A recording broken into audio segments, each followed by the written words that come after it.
The Middle East has some of the highest youth employment rates in the world. Nearly 60% of its population is under 30. With us to share what it takes to build an engaged workforce across generations is Managing Director and Senior Partner with Boston Consulting Group, Leila Hotet.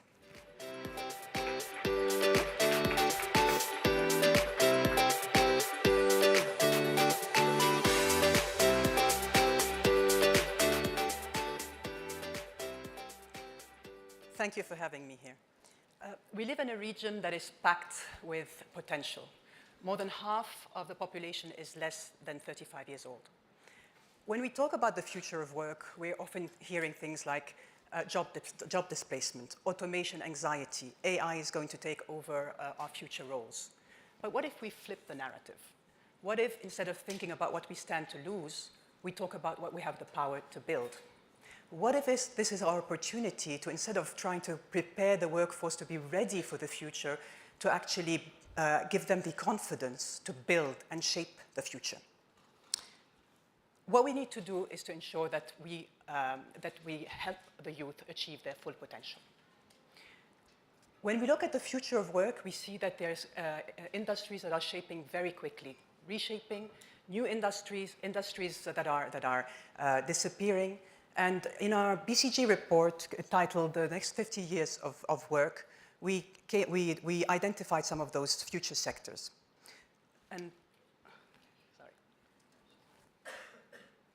So what you see here is regenerative industries. I'm going to mention a few of those. Regenerative industries. So these are industries which are going to reshape, whether it is in manufacturing, in urban infrastructure, in construction, in agriculture, in fishery. They will be completely reshaped, using new material, using different processes to ensure that you're not just protecting the environment or protecting the economy or society from harm, but actually regenerating nature, regenerating the economy, regenerating society. Another sector that is going to be very high on the agenda is the care-based economies. So the human-to-human interaction, the human-to-human contact, taking care of children, the senior citizens, vulnerable groups, but also community at large, mental health and well-being of community at large. We also see everything to do with play and creativity-based sectors, so which blend entertainment with learning, care, and art, including esports that are happening in the metaverse. When you think of all of this, you can see that there's so much labor abundance. We talk about labor scarcity and this worry about labor scarcity, but there's an infinity of possibility of what could be shaping the world in the future. And there's many more of these sectors that are going to grow, many more that are going to be shaped in the next few years. And it's our job to prepare our youth to be able to shape these sectors, to be the early adopters of the emerging skills. So when we think about these skills, what are these skills? So in the same report that I mentioned, we look at some of the key skills that are going to be emerging in the future.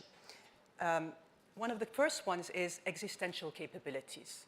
What we mean by that are the ability to have mindfulness, emotional self-regulation, physical regulation, optimism, decisiveness. And for all of you parents out there, I can tell you these are probably the most important skills that you can impart your kids in terms of role modeling in front of them. This is what's going to make them able to shape the future.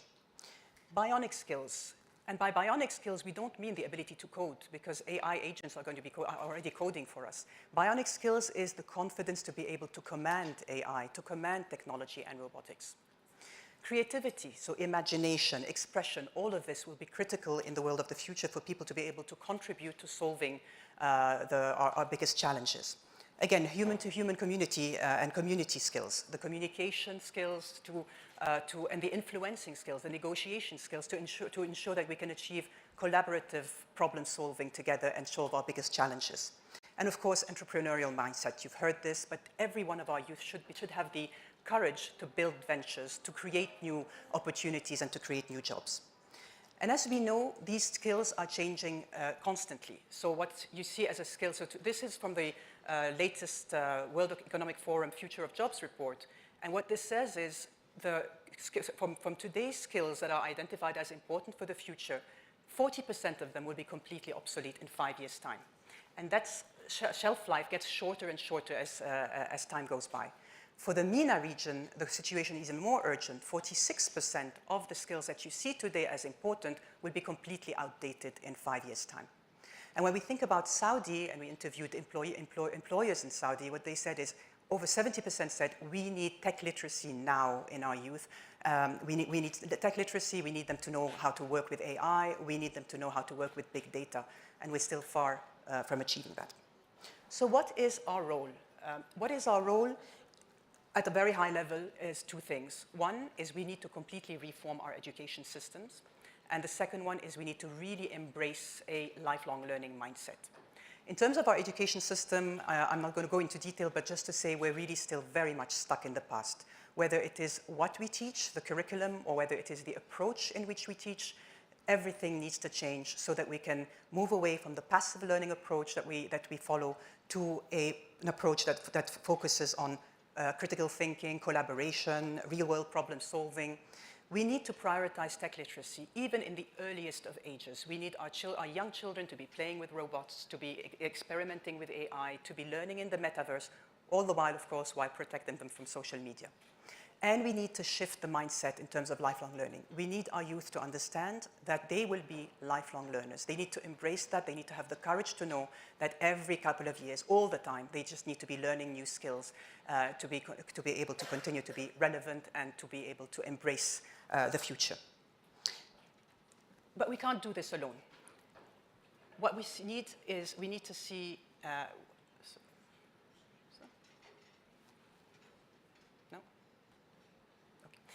We can't do this alone. What we need is we need private sector, public sector, and third sector to come together.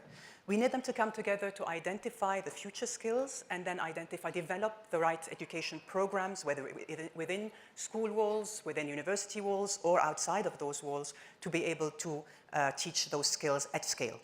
We need to invest in mentorship. We need to invest in mentorship because we need our children and our youth to have a risk-taking approach, to be able to build new ventures, to be able to go into new industries. And we need to fund and design upskilling and reskilling programs.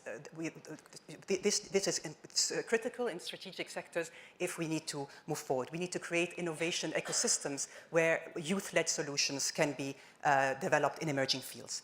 And only through this collaboration and shared leadership across all three sectors will we be able to scale opportunities. There's many examples of this in Singapore or in the private sector like AI Alliance. But as a closing remark, what I would like to say is we need much more of these. We need them tailored to our region. We need it with our youth at the center. Our young population is energetic, it is ambitious, it is digitally native. Imagine the possibility if every young person was either building a venture or solving one of our toughest problems like water scarcity. Where would the world be? And so what we need to do is to ensure that we provide them the space, the skills, and the tools to reach their full potential. Thank you.